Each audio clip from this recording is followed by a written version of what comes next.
High views. Revanth Reddy నిజంగా ఈయన అసలు ఎంత చక్కని మాటకారి అంటే, సందర్భానుసారంగా ఎక్కడికి వెళ్ళాం ఏంటి అన్న ప్రకారం చూస్తున్నప్పుడు ఆ యొక్క స్థల ప్రభావానికి అనుకూలంగా అన్నట్టు అనుకోవచ్చు. అంటే మామూలుగా అంటారు కదా, మనం ఎక్కడున్నాం అండ్ వచ్చినట్టు సందర్భం ఏంటి, మన చుట్టూతో ఎవరున్నారు, స్థాన బలం కూడా చూడాలి రబ్బాయి అంటూ ఉంటారు ఏదైనా విషయం గురించి డిస్కస్ చేసేటప్పుడు. ఇందులో రేవంత్ రెడ్డి ఎక్స్పర్ట్ అండి. అది ఒక రాజకీయ పార్టీ మీటింగ్ అయినా, లేదు ఒక ప్రభుత్వ విభాగానికి సంబంధించి agriculture department, LCD department, rural department, ఇలా మెడికల్ డిపార్ట్మెంట్, ఆ వింగ్ అన్నది ఏదైనా ఉంటే దానికి సంబంధించి డిస్కస్ చేయటమైనా, క్యాస్ట్ రిలేటెడ్ అన్నప్పుడు అంటే కులానికి సంబంధించి మీటింగ్లు పెట్టినా, సన్మాన కార్యక్రమాలు అన్నా, మీరు ఎక్కడైనా క్రాస్ చెక్ చేయండి. అది అసలు ఎంత బాగా ఎలా మాట్లాడతాడు ఈ మనిషి అన్నది ఒక ఎత్తే అయితే, పేపర్ అనేది ఏముండదు జగన్మోహన్ రెడ్డి లాగా. ఎదుటి వారి గురించి ఈయన చెప్పిన విధానం చూస్తే ఎంత రీసెర్చ్ చేసి వచ్చాడో ఈ మనిషి అన్న ఫీలింగ్ వచ్చిందండి. నిన్న ఈ క్షత్రియులు ఎవరైతే ఉన్నారో వర్మలు, వారికి సంబంధించి ఒక సన్మాన కార్యక్రమం, వాళ్ళంతా కూడా కలిసి ఉన్నారు, కమ్యూనిటీకి సంబంధించిన పెద్దలు వాళ్ళు. ఆ సమయంలో రేవంత్ రెడ్డి ఏం మాట్లాడారు ఏంటని ఒకసారి క్రాస్ చెక్ చేశారండి. కొద్ది రోజుల క్రితం ఈ ఇంటర్నేషనల్ కమ్మ సామాజిక వర్గం వారికి సంబంధించి, ఆ ఎగ్జాక్ట్ నాకు వర్డ్ గుర్తురావట్లేదు, అది హైటెక్స్లో పెట్టున్నారు. దానికి కమ్మ వాళ్ళతో పాటు రెడ్లు కూడా వచ్చున్నారు. అందులో మెయిన్గా మన రేవంత్ రెడ్డి ముఖ్యమంత్రి కదా, ఈయన మాట్లాడారండి. అసలు ఎంత చక్కగా మాట్లాడాడంటే రెడ్లు కూడా ఆశ్చర్యపోయి ఉంటారు, ఇంత బాగా మాట్లాడాడు ఏంటి ఈ మనిషి వేరే కులం గురించి. అది కూడా ఎలాగా, ఆధిపత్య ధోరణి అన్నప్పుడు కమ్మ వర్సెస్ రెడ్డి అన్నట్టుగా మన ఏపీ రాజకీయాలు. బట్ తెలంగాణ విడిపోయిన తర్వాత ఏమైందంటే ఇక్కడ వెలమ వర్సెస్ రెడ్డి అన్నట్టుంది తెలంగాణలో. సరే, కమ్మల గురించి ఆయన చెప్తే ఏమన్నారు, వీళ్ళు ఎక్కడైతే పుష్కలంగా నీరు దొరుకుతాయో, పాడి పంటల సమృద్ధి ఎక్కడైతే పండుతాయో అక్కడికి వీళ్ళు కానీ వెళ్తారు, దెన్ బంగారం పండిస్తారు.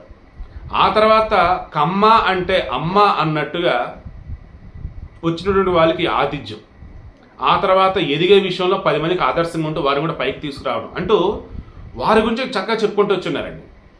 అంతకుముందు రెడ్డి సామాజిక వర్గానికి సంబంధించి చెప్పేటప్పుడు కూడా ఎలా ఆలోచిస్తారు, ఎలా ఉంటారు ఏంటి అన్నదప్పుడు కూడా చేస్తే గ్రౌండ్ రియాలిటీ కూడా అదే కనిపిస్తా ఉంది. ఈవెన్ అలా కమ్మ గురించి చెప్పినప్పుడు అలాగే చెప్పినారు. ఇప్పుడు క్షత్రియుల గురించి చెప్పాడండి. అన్ని రంగాలలో క్షత్రియులు ఉన్నారు. ఎదుటి వారిని ఆదుకునే విషయంలో కావచ్చు, వ్యాపార రంగంలో ముందుకు వెళ్లే విషయంలో కావచ్చు, ప్రాంతీయ భేదాలు అన్నవి ఏమీ లేకుండా హైదరాబాద్ని అభివృద్ధి చేసే విషయంలో కావచ్చు, క్షత్రియుల పాత్ర ముఖ్యమైనది అన్నాడు. ఎగ్జాక్ట్లీ మీరు బాగా గమనిస్తే ఆ ఎస్ఆర్ నగర్, అమీర్పేట, శ్రీనగర్ కాలనీ సరౌండింగ్స్లో ఎక్కువ వాళ్ళే ఉంటారు. ఈవెన్ కేపీహెచ్ దగ్గర ఇప్పుడు వాళ్ళే. మన ఆంధ్రప్రదేశ్లో, ఉమ్మడి ఆంధ్రప్రదేశ్లో కావచ్చు, ఇప్పుడు విడిపోయిన తర్వాత అటు ఆంధ్రప్రదేశ్ కానీ ఇటు తెలంగాణ మీరు అబ్జర్వ్ చేస్తే వాళ్ళు పేరుకి పైకి ఏమంటారు దాన్ని హడావుట్ చేస్తే ఏముండదు, బట్ లోపల వచ్చేసి స్మూత్గా దూసుకుపోతూ ఉంటారు. అదే ఈరోజు రేవంత్ రెడ్డి మెన్షన్ చేసుకొచ్చాడు. హైదరాబాద్ డెవలప్మెంట్లో ఎనలేని పాత్ర క్షత్రియులది ఉంది. సో మీరు అక్కడ వారా ఇక్కడ వారా అన్నది వదిలేసి మనం ఎక్కడ ఉన్నదని అభివృద్ధి చేయాలని అనుకుంటూ ఉంటారు. అది చాలా గొప్పదని చెప్పాడు. చెప్తూ ప్రభాస్కు సంబంధించి ఈరోజు తెలుగు సినీ పరిశ్రమ అంటే ప్రభాస్ అన్నట్టు ఒక మాట ఎలా అన్నారంటే, బాహుబలి అనే సినిమా ప్రభాస్ లేకుండా ఊహించలేం, తెలుగు సినీ పరిశ్రమ అంటే బాహుబలి లేకుండా ఊహించలేం అన్నట్టు ఇప్పుడుంది. గతంలో మహామహులు యోధాయోధులు ఉన్నారు ఇండస్ట్రీ, నో డౌట్. కానీ ఈరోజు తెలుగు సినీ పరిశ్రమని శాసిస్తున్నాడని అనను, కానీ తెలుగు సినీ పరిశ్రమ అన్నది అందరి ముందు కలరగరేస్తున్నా, మేసం మెలిదిప్పుతున్నా, అందరికీ శభాష్ అనిపించుకుంటున్నా, దానికి కారణం ప్రభాస్. రీసెంట్గా వచ్చినా మాట్లాడుకుందామండి, కల్కి 1000 కోట్లు దాటి రికార్డులు క్రియేట్ చేశారు. అంతకుముందు ఉన్న రికార్డులు ఏవరా ఏంటో అన్నప్పుడు కూడా సలార్, బాహుబలి, బాహుబలి 1, బాహుబలి 2 అన్నీ ఈయన పేరు మీదే. ఇప్పుడు వచ్చేసి రాజాబాయ్, రాజాసాబ్ ఏదో రాబోతుంది. మళ్ళీ ఎంపిక కూడా చూడండి, భలే ఉంటుంది అసలు ప్రభాస్కి ఎంపిక, సినిమాల ఎంపిక. అక్కడ వచ్చేసి కల్కి పవర్ఫుల్ అటువంటి ఓ రకంగా కల్పితం కొంత ఉన్నా కానీ హిందూ మైథాలజీస్ గురించి కొంత లింక్ ఉన్నట్టు. ఇప్పుడు రాజాసాబ్ ఏదో క్రైమ్ థ్రిల్లర్ ఎంటర్టైన్మెంట్ అన్నట్టుగా అంటున్నారు. సో డిఫరెంట్ జానర్ అది. ఆ నెక్స్ట్ సలార్ 2 ఉంది, నెక్స్ట్ కలికి 2 ఉంది, అండ్ సందీప్ రెడ్డి వంగతో స్పిరిట్ మూవీ ఉంది. ఇప్పుడు కొత్తగా హను రాఘవపూడితో ఫౌజీ, సెకండ్ వరల్డ్ వార్ నేపథ్యంలో ఉన్నటువంటి ఒక గొప్ప సినిమా అంటున్నారు. అందులో తీసుకున్న అమ్మాయి ఎవరైతే ఉన్నారో యాష్మినా సమ్ పర్సన్, నాకు పేరు ఎగ్జాక్ట్ గుర్తు రావట్లేదు. అసలు ఆ అమ్మాయిని అసలు ఎలా తీసుకున్నారేటో అంత ఆశ్చర్యపోయారు. క్రాస్ చెక్ చేస్తే పర్ఫెక్ట్ ఎంపిక అన్నట్టు. ఇంతకుముందు ఏ సినిమాలో నటించిందో ఎవరికీ తెలియదు. ఇన్స్టాగ్రామ్లో మాత్రం ఆమెకు 5 లక్షల ఫాలోవర్స్ ఉండే, ఈ సినిమాలో నటిస్తుంది అనగానే 8 లక్షల ఫాలోవర్స్ అయ్యారు. మేబీ 1 మిలియన్ కూడా 2 రోజుల్లో రీచ్ అయిపోయింది. ఎందుకంటే ఆమె రీల్స్ ఉన్నాయి, సింప్లీ సూపర్. అసలు రీల్స్ అంటే చిరాకు నాకు. అటువంటి నాకు అబ్బా ఏం యాక్ట్ చేసింది ఏమనిపించింది. సో ఈ సినిమాలో కూడా అటువంటి అమ్మాయి కావాలని తీసుకున్నారు. అద్భుతమైన dancer and choreographer, expressions queen, చూస్తానికి భలే చక్కగా ఉందన్నట్టు.